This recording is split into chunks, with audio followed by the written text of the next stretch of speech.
So with this question, we are scaling up a recipe. Let's give it a read through. Irma is making chocolate pudding for 10 people. She has this list of ingredients. Key thing to note about these ingredients is that it serves 4 people. I won't read out the whole thing. Irma thinks she needs 95 grams of flour to make chocolate pudding for 10 people. Is she correct?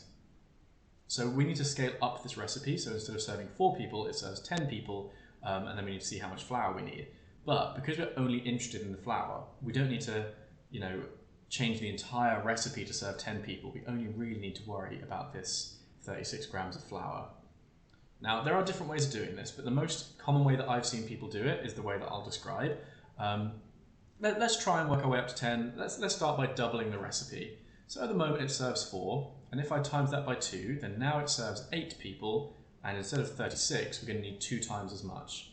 So 36 and 36, 6 and 6 is 12, 1 and 3 is 4, plus another 3 is 72.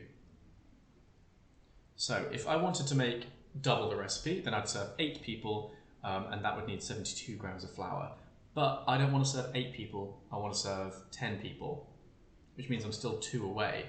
So if I could find out how much flour I need to serve 2 people, then I can add that to how much serve 8 people, and then I've got 10.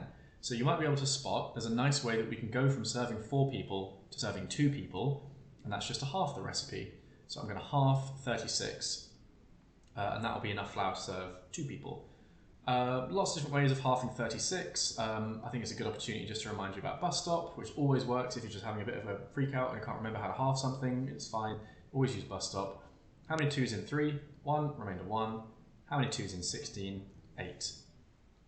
So 18 grams is enough to serve 2 people. And like we said, we're trying to get to 10 people.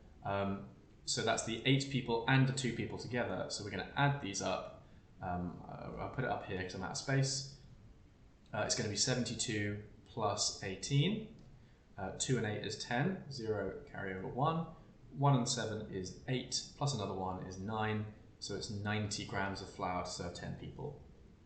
So I think the logic there makes sense, but just to explain it one more time, we're trying to get from serving 4 people to serving 10 people. We started by doubling it, and that got us closer, that got us to 8, but we were still 2 away.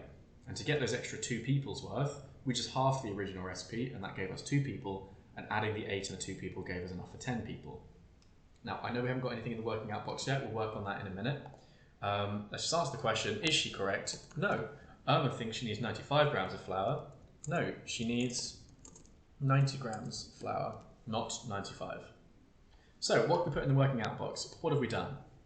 We did 36 times 2. That's one thing we did. Times 2.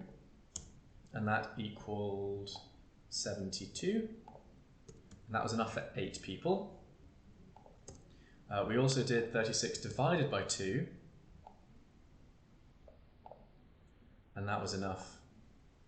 That gave us how much we needed to serve 2 people. We did 72 plus 18, which equaled 90. And that is the math that we did.